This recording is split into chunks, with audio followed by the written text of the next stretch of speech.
और योगीराज जैन सरस्वती जी के साथ मुझे भी आपके अनेक बार दर्शन करने का अवसर मिला, अनेक बार आपका आशीर्वाद मिला। ऐसी पूज्य विभूति, ऐसी वंदनीय विभूति को आज मंच पर विराजमान देख करके हम बहुत ही प्रफुल्लित हैं, बहुत ही हर्षित हैं। और आपके आशीर्वाद से, आपकी पवित्र पुण्य उपस्थिति से ये क्षेत्र लाभान्वित हो रहा है। ये सौभाग्य है कि ऐसे उच्च कोटि के सन्यासी, ऐसे उच्च कोटि के संस्कृति के प्रहरी, अध्यात्म के प्रेरणा स्रोत, युवाओं के प्रेरणा स्रोत आज इस मंच को सुशोभित कर रहे हैं। आपके आगमन से ये आश्रम उपकृत है, ये मंच आभारी है। हम सब इस आश्रम की तरफ से आपका हार्दिक अभिनंदन और स्वागत करते हैं।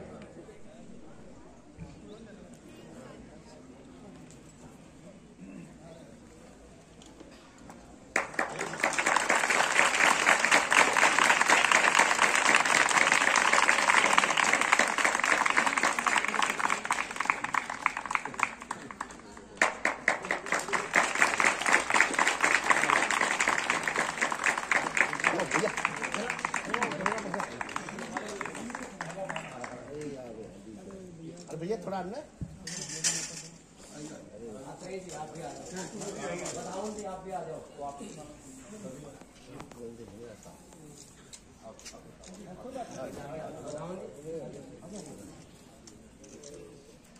फोटोग्राफर आ रखा है।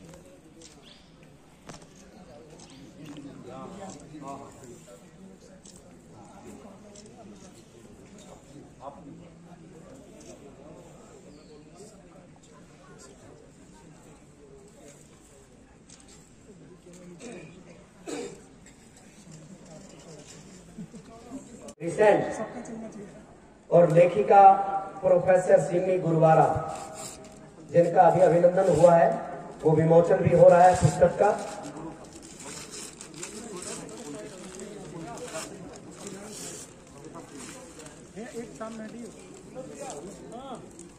विरोधी इधर नहीं, उधर उधर उधर।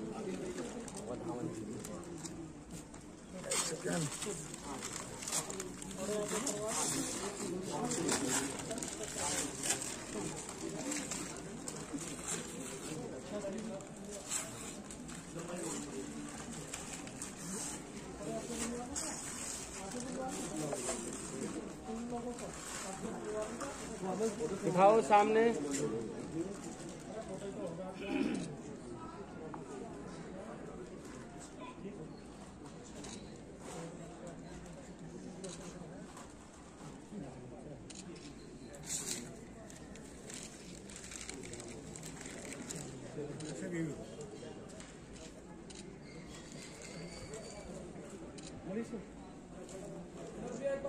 स्वामी जी हाथ पे रखो तो। यज्ञ का ही प्रताप है। ये गायत्री मंत्र एक महामंत्र है। मैं तो बहुत छोटा था, 8 साल का था, इस लाइन में आया। सबसे पहले गायत्री मंत्र के पुरस्चरण करने का सौभाग्य प्राप्त हुआ, माँ की कृपा मिली, और उसी का प्रताप मैं मानता हूँ कि आज पूरे विश्व में जो भी है, हम विश्व गुरु नहीं बल्कि एक सेवक हैं। एक सेवक के रूप में अपनी संस्कृति के, अपनी भारतीय जो हमें दिव्यता और ऊर्जा है, उसकी जितनी भी किरणें हम सब पर पड़ सकें, यही एक प्रयास है। मुझे याद है कि जब मैं ब्राजील में एक पीस फेस्टिवल हुआ था, 30,000 लोग वहां पर थे। बहुत बड़ा विशाल वहां पर एक मैदान है sao paulo में, ब्राजील में। और मुझे बड़ा आश्चर्य हुआ कि उन 30,000 लोगों में योग के प्रभाव को, संकीर्तन के प्रभाव को, सुबह से लेकर शाम तक जिस तरह से लोग भारतीय संस्कृति के प्रति निष्ठावान होकर केवल श्रवण ही नहीं बल्कि संकल्प भी ले रहे थे। आदरणीय, इस देश के ऐसे समय में जब बहुत सारी समस्याएं थी, कितने ही आक्रमण थे, ऐसे समय में महर्षि दयानंद जी ने जो ज्ञान दिया, जो वेदों के ज्ञान का विस्तार दिया, वे केवल ज्ञानी ही नहीं बल्कि एक विचारक ही नहीं बल्कि सुधारक भी थे। समाज की कुरीतियों को वेद ज्ञान से किस तरह से उन्होंने उस अंधकार को नष्ट करने का बीड़ा उठाया, मैं समझता हूं समय आ गया है। जैसा उन्होंने आह्वान किया, आओ वेदों की ओर चलें, वेदों की ओर लौटें और भारत की प्रभुता को समझें। आज भारत को भारत की आंख से देखने की आवश्यकता है, भारत की नजर से भारत को देखने की आवश्यकता है। कल करीब 40 देशों के युवा भाई बहन, उसमें सभी धर्मों के थे, क्योंकि 40 देश होंगे तो सभी धर्म होंगे, सभी रंग, सभी विचारों के लोग, और फिर 27 देशों के अलग करीब 67 देशों के लोग। तो जब मैं वहां बोल रहा था शाम को, तो टॉपिक था चलो भारत को समझें। कितनी प्यारी बात है, इतने देशों के लोग और चलो भारत को समझें। मैं आपसे कहना चाहूंगा, भारत को समझने के लिए हमें वेदों को समझना होगा, वेदों की प्रतिष्ठा करनी होगी, क्योंकि वेद भाषा विश्व भाषा है, वेदवाणी विश्ववाणी है, वेद जन जन की भाषा है, सबकी भाषा है, सर्व की भाषा है, सर्वे भवंतु की भाषा है। अगर आप देखें, ब्राजील में ही मुझे याद है, मुझे एक जेल में ले जाया गया दिखाने के लिए कि वहां किस तरह से 10 साल 12 साल के बच्चों से लेकर 22 साल तक की लड़कियां, जिन्होंने अपने जीवन में जघन्यतम अपराध किए थे, मर्डर कर दिया या कुछ और कर दिया, इस तरह के अपराधों में संलग्न सारी वो लड़कियां भटक गई। अब वो पहुंच गई जेल में, किसी को 10 साल, किसी को 20 साल, किसी को 15, किसी को 7 की सजा में वो सब जेल में थी। मेरे को कहा गया कि क्या आप उनसे मिलना पसंद करेंगे? मैंने कहा जरूर, अवश्य। तो मैं गया। जब मैं वहां गया तो द्वार पर जैसे हमारे ऋषि कुमारों ने मुझे रिसीव किया, ठीक इसी तरह से उन्होंने वहां पर मंत्र बोलने शुरू किए। मुझे बड़ा ही आश्चर्य हुआ। लोका समस्ता सुखिनो भवन्तु। अब ये देखिए आप, लोका समस्ता सुखिनो भवन्तु, और उसके बाद अन्य मंत्र। समय की मर्यादा है, मैं और सारी बातें नहीं कहूंगा क्योंकि मुझे आज फिर वापस लौटना है। ये तुम्हारे आदरणीय स्वामी जी का प्रेम है और यहां से मेरा प्रेम है। जितनी भी संस्थाएं महाराज श्री ने कही, ये सब संस्थाएं फलती फूलती रहें, इसमें अपना जितना भी प्रयास हो सकता है करना चाहिए, ताकि इतने प्रयास से जो संस्थाएं आगे बढ़ी हैं वो कहीं छिन्न भिन्न नहीं होनी चाहिए। और निष्काम भाव से, बिना किसी हेतु के। देखो भैया, समाज में, संस्थाओं में सेतु तभी बनते हैं जब कोई हेतु ना हो। जब कोई अपना हेतु होता है फिर सेतु नहीं बनते, फिर कुछ और ही होता है।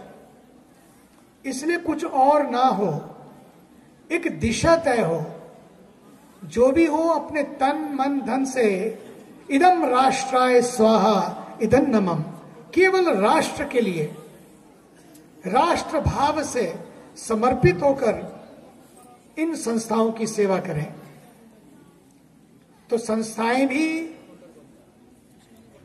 प्रकाशित होंगी और लोगों को भी प्रकाशित करेंगी। ये जो एक दिया जला है संस्कृति का, संस्कारों का, ये दिया, ये दीप महादीप बने, इसी तरह से प्रकाश फैलाता रहे और वेदों का, सनातन धर्म का, वैदिक संस्कृति का प्रसार प्रचार होता रहे, क्योंकि आज इसी की विश्व को आवश्यकता है। मुझे तो पूरे विश्व में जाने का अवसर मिला है, सेवा करने का अवसर मिला है। मैं इतना ही कहना चाहूंगा, आज पूरा विश्व भारत की ओर टकटकी लगाकर देख रहा है। भारत के यशस्वी, ऊर्जावान, तेजस्वी प्रधानमंत्री जी ने जो संदेश दिया 200वीं जयंती के अवसर पर, वो अद्भुत संदेश था, सुनने लायक था, देखने लायक था। उनका समर्पण, किस भाव से एक देश के प्रधानमंत्री अपने को समर्पित भाव से और उनकी सेवाओं को कितना अभिनंदनीय ढंग से उन्होंने वर्णन किया। हम सब इस संस्थाओं को केवल भवन न समझें, ये संपत्ति नहीं है, ये संस्कृति है। यदि हम भूमि के टुकड़े को संपत्ति समझ लेंगे तो विवाद पैदा होंगे। अगर हम इसे संस्कृति समझेंगे तो संवाद कायम होगा। इसलिए इसे संस्कृति समझें, संपत्ति नहीं। दूसरी बात, ये बहुत जरूरी है, आज समस्या समाज में सब जगह इसलिए हो जाती है कि वहां पर हमको संपत्ति दिखती है, लेकिन संपत्ति की आंख नहीं बल्कि संस्कृति की आंख से एक इस कण कण को देखें। ये कण्व ऋषि की धरती है, ये महर्षि चरक ऋषि की धरती है। यहां जो तपस्या हुई है आदरणीय स्वामी जयंत सरस्वती जी ने जो साधना की है, उनके सभी साथियों ने जो सहयोग दिया है, उनका भी मैं अभिनंदन करता हूं। साथ ही साथ ये मंत्र वेदों के ज्यादा से ज्यादा दूर दूर तक फैले, लोगों को छुए, लोगों का जीवन बदले, इसके लिए हमारे ही मंत्रों को हमें जानना होगा। कितने प्यारे मंत्र, आप सोचिए तो सही। लोका समस्ता सुखिनो भवन्तु, आनो भद्रः, क्रतवो यान्तु विश्वतः, सर्वे भवन्तु सुखिनः। समय की मर्यादा से पूरे पूरे मंत्र में नहीं बोल रहा हूं। और फिर वसुधैव कुटुंबकम की बात आती है, फिर संगच्छध्वम संगवदध्वम संगवो मनांसी जानता, कि ये दिव्य मंत्र आज विश्व को एकता के सूत्र में, अखंडता के सूत्र में फिर एक कर सकते हैं। हमें किसी को बांधना नहीं है, ये मंत्र तो मुक्त करने के लिए है, खुद को भी मुक्त करने के लिए है। भारत कभी किसी को बांधने के रास्ते नहीं पैदा करता, इसलिए भारत ने कभी अटैक नहीं किया, लोगों को अटैक किया। India is not a piece of land, India is not a piece of land, India is a land of piece.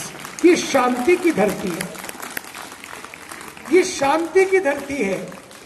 और वेदों के ज्ञान से हम सब उस आत्मिक शांति और आध्यात्मिक शांति की ओर लौटे।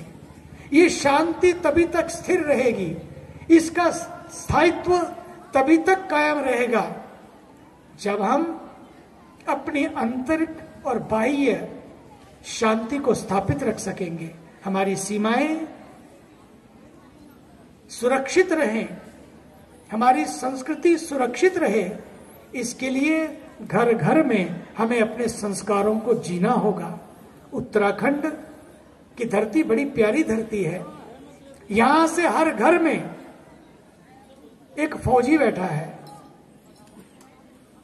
हर घर ने एक सेना को अपना बेटा दिया है, अपना भाई दिया है, अपना पति दिया है। ये घर सचमुच अपनी सुरक्षा के मंदिर हैं। ये परिवार सभी इस सुरक्षा को देने के लिए समर्पण, सेवा और बलिदान की त्रिवेणी को लेकर चलते हैं। बहुत सारी बातें मन में हैं, लेकिन समय की मर्यादा है, क्योंकि मुझे वापस लौटना है। लेकिन क्योंकि 2.5 घंटे मुझे वापस जाने में भी लगेंगे, काफी लोग वहां पर हैं। अंतिम बात, अभी जब मैं मंच पर आ रहा था, मैंने वहीं से सुनना शुरू किया। हमारे देवेंद्र फोगाट जी बात कर रहे थे पर्यावरण की। ये बात बिल्कुल सच है। वो नदियों की बात, पहाड़ों की बात, पेड़ों की बात कर रहे थे। मुझे तो लगता है कि हिमालय है तो हम हैं, हिमालय है तो हम हैं, और हिमालय पर ग्लेशियर हैं तो गंगा है। अगर ग्लेशियर नहीं होंगे तो गंगा जी नहीं होंगी, ये पवित्र नदियां नहीं होंगी, और ये नदियां नहीं होंगी तो पक्का मानिए जीवन नहीं होगा, जीवन नहीं होगा। अपनी मालिनी नदी को देख लीजिए ना, मालन कहो या मालिनी कहो, इस नदी को देखिए आप। लोग इसमें, ये वो धरती है, ये वो नदी है जिसमें भरत, जिनके नाम से हमारा देश भारतवर्ष बना, वो इसमें छलांग लगा के कूदते थे, नहाते थे। और आज क्या हुआ? एक छोटा सा नाला निकाला गया, इसलिए ताकि कम से कम दिखता रहे। नदी में जल नहीं है, लेकिन नाले में। क्या हम चाहते हैं कि हमारी नदियां नाले बन जाएं? कृपया संकल्प लें। इस क्षेत्र में रहने वाले लोग, कल हम लोगों ने, हमारे पौड़ी के डीएम, एसडीएम और सभी लोग अधिकारी वहां पर थे, और 40 देशों के लोग थे हमारे साथ। सबने जंगल में जाकर, नीलकंठ में लोग आए, शिवरात्रि का जल चढ़ाया, जल लिया, फिर घरों को लौटे। लेकिन कई बार पानी पिया, बोतल फेंकी, चिप्स खाए, रैपर फेंके, चले जाते हैं। पहले से बहुत सुधार आया है, जागृति हुई है, लेकिन फिर भी हमें जागना होगा। इस जिले के डीएम यदि ऐसा कर सकते हैं, 40 देशों के बच्चों ने मिलकर, हम सब लोग गए, हमारे ऋषि कुमार गए, और जितना कूड़ा था मीलों तक, सारा कूड़ा वो लोग लेके आए। अंत में जब मैं पहुंचा तो वहां पेड़ भी लगे, रुद्राक्ष के पेड़ लगाए, और अब उनके संकल्प के कारण हजारों उस नीलकंठ की पवित्र श्रृंखला में हजारों पेड़ लगेंगे। और हमने पक्का किया है कि हाथी पानी पीने के लिए वहां पर आते हैं, क्योंकि हजारों लोग, लाखों लोग नीलकंठ दर्शन के लिए आते हैं। पिछली बार 3 करोड़ लोग आए। सोचिए आप, यह है तीर्थों का प्रभाव। और वहां पर आए, अभी थोड़े दिनों के अंदर ही, पिछले 1 महीने के अंदर 3 जानें चली गई, एक बच्चे की भी जान चली गई, क्योंकि हाथी जब आते हैं पानी पीने के लिए, ऊपर पानी नहीं है, पानी पीने आते हैं तो मुठभेड़ हो जाती है। तो हमने पक्का किया कि हाथियों को नीचे ना आना पड़े। इस बार मानसून से पहले वहां पर 75 जलाशय अलग अलग जगह पर, बड़े सुंदर, ताकि वहां लोग बैठकर ध्यान भी कर सकें, लोग वहां बैठकर आनंद भी ले सकें। लेकिन हाथी के बच्चे और हाथी भी, उनका परिवार भी, और भी जंगली जानवर, पानी किसको नहीं चाहिए? प्यास सबको लगती है। मेरी झोपड़ी में मैं देखता हूं कि जब मैं बैठता हूं, वहां रोज उनके खाने की व्यवस्था होती है, जल की व्यवस्था। कितने पक्षी सुबह से शाम तक जल पीते हैं, भोजन करते हैं, उनको भी भूख लगती है। वो सब व्यवस्था हो रही है। लेकिन इस सब के साथ सबके पास ग्लेशियर नहीं है, लेकिन जंगल तो हो सकते हैं। जंगल नदी की मां है, जंगल नदी की मां है, और जंगल तभी बचेंगे और नदियां तभी बचेंगी जब जंगल होंगे। जंगल तभी बचेंगे जब जंगल में पेड़ होंगे। पेड़ होंगे तो पेड़ों के कारण उसकी जो धरती मिट्टी होती है उसमें छेद हो जाते हैं जड़ों की वजह से। वो सारा पानी जड़ों के माध्यम से धरती में जाता है। एक ओक का ट्री वृक्ष, ओक का वृक्ष एक, पता है आपको, 1,48,000 लीटर पानी धरती में पहुंचाता है।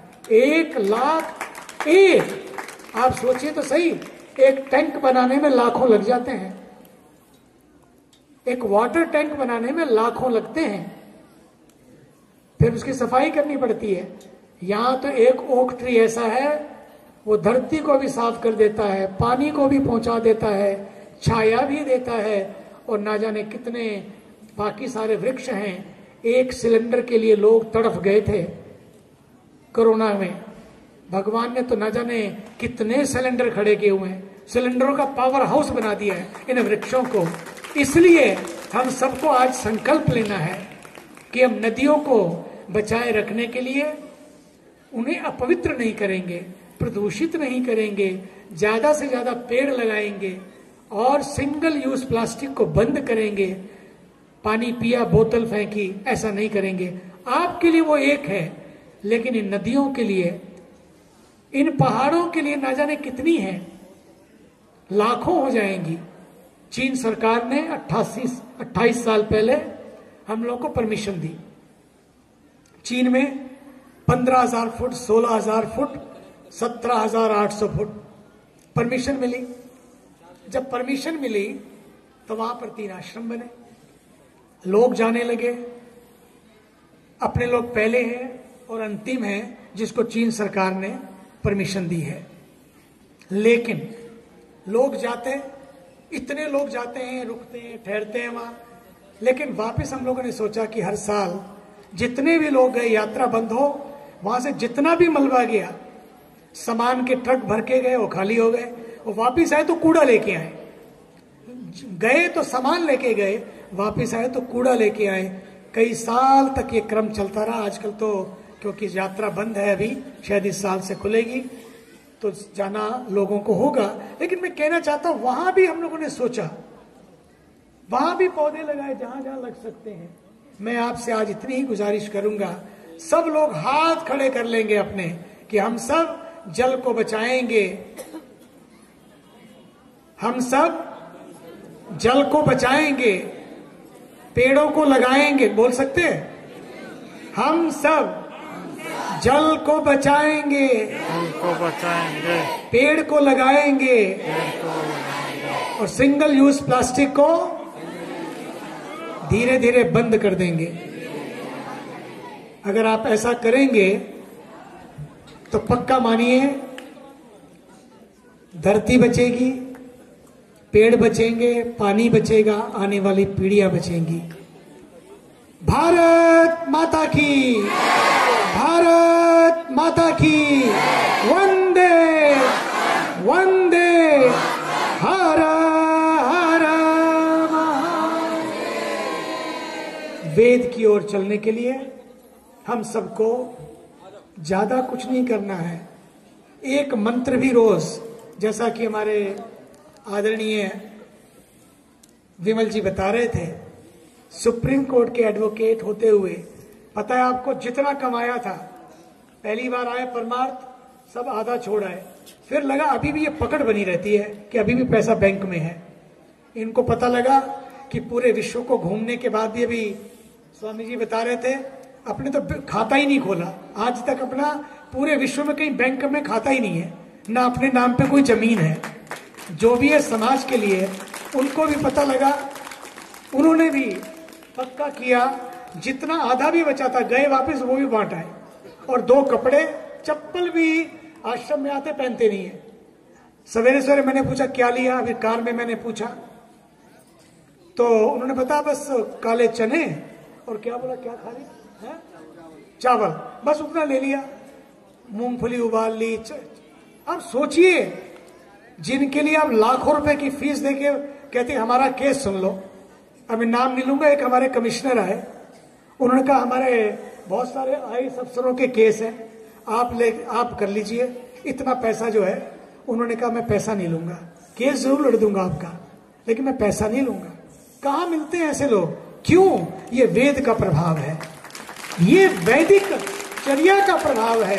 क्योंकि सुबह सुबह 2:30 बजे, 2:30 और 2:45 के बीच में रोज, मैं अभी अमेरिका में था, अभी लौटा, सवेरे वहां तो दिन होता था, मैं देखता 2:30 से 2:45 के बीच में इनका हिंदी में और अंग्रेजी में वेद मंत्र के साथ पूरा संदेश पूरे विश्व में, विश्व के 40 देश तो जुड़े हैं और धीरे धीरे जितने लोग आए वो भी जुड़ेंगे। पूरे विश्व में 2:30 से 3 बजे के बीच में पूरे विश्व को संदेश क्या लेना है? बेगानों की शादी में अब्दुल्ला दीवाना वाली बात है, लेना नहीं देना नहीं। क्यों? सब कुछ छोड़ के आ गए, फिर भी लगे हुए हैं। क्यों लगे? शायद वेद का एक मंत्र जिसने मुझे जगाया, काश किसी और को भी जगा दे, पता नहीं इस विश्व का कितना भला हो जाएगा। आइए स्वामी दयानंद जी के उस संदेश को, आओ वेदों की ओर लौट चले, अपने भारत के उस प्रभाव को समझें, उस प्रभुत्व को समझें और अपने देश को महान बनाएं। भारत के ऊर्जावान प्रधानमंत्री जब बात विकास की करते हैं, केवल विकास की नहीं बल्कि विरासत की भी करते हैं, कि विकास और विरासत दोनों साथ साथ चले। वे केवल साइंस की बात नहीं करते, स्पिरिचुअलिटी की बात भी करते हैं। वे चाहते हैं कि हमारे जितने भी धर्म स्थान हैं सब आगे बढ़े। काशी कॉरिडोर खुला, आपको मालूम है पिछले साल के आंकड़े क्या है? गोवा में 3 करोड़ लोग गए ताजमहल को देखने, 35 लाख लोग गए। और आपको पता है कि काशी कॉरिडोर को देखने के लिए कितने गए? 10.5 करोड़। 3 साल में ही सारा खर्चा जो किया वापस आ जाएगा, सारा खर्चा आ जाएगा। संस्कृति बढ़ी, सुंदरता बढ़ी, अध्यात्म बढ़ा। इसी तरह महाकाल को देखिए, अपने केदारनाथ जी को देखिए, बद्रीनाथ जी का देखिएगा थोड़े दिनों में, वो शुरू हो जाएगा। ये सारी जितनी चीजें किसके लिए हैं? ताकि सब लोगों में संस्कार बढ़े, यहाँ के लोकल लोगों का रोजगार बढ़े, आपस में एक आधार बढ़े, एक दूसरे का प्यार बढ़े और पूरे विश्व में एक सेतु बने। इतने देशों के लोग आ रहे हैं, अभी देखिए ये जा रहे हैं 2-3 दिन में, तो हमारे यहाँ इंटरनेशनल योगा फेस्टिवल, अंतर्राष्ट्रीय योग महोत्सव ने, उसमें लगभग 100 देशों के लोग हर साल आते हैं, अभी कोविड को छोड़कर। अब फिर होने जा रहा है। अब सोचिए, आपका योग, आपका आयुर्वेद, महाराज जी ने तो अपना जीवन ही दे दिया। अब बताओ, और तो योग कराते हैं, ये तो पावर योग कराते हैं। ये पावर योग का ही पावर है, ये योग का ही पावर है कि आज पूरे विश्व में आदरणीय प्रधानमंत्री जी ने इसको पहुंचा दिया। पूरे विश्व में, पूरा विश्व आज योगमय हो गया। मैं चाहता हूं इसी तरह पूरा विश्व वेदमय हो जाए, वेदमय हो जाए, वेदों की ऋचाएं गाने लगे और सब गाने लगे, सर्वे भवन्तु सुखिनः, लोका समस्ता सुखिनो भवन्तु। ये सब जो हमारी विरासत है, धरोहर है, इसको संभाल कर रखिए और इसके लिए मैं आपका भी महाराज श्री अभिनंदन करता हूं। बहुत बढ़िया। अब क्या पकड़ है, वैसे तो सच्ची पूछो तो, इसलिए मैं चाहता हूं इनकी सरलता को, हम तो कहते हैं भैया सरल बनो लेकिन सस्ते मत बनो, सरल बनो लेकिन सस्ते मत बनो। ना हमें चीप बनना है, ना ही कोई ऐसी चीज हो जिसमें ऐसा कुछ दिखे।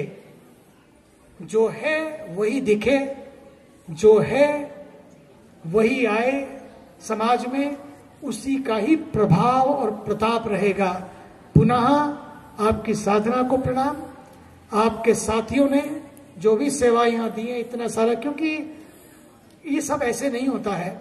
धर्मेंद्र जी बैठे हैं, मैं बताते रहते हैं, मुझे विमल जी बताते रहते हैं, चाहे वो शिक्षा के क्षेत्र में हो, चिकित्सा के क्षेत्र में हो, अब खेती के क्षेत्र में हो, चाहे वो डी फार्मा हो या KES हो या गुरुकुल हो।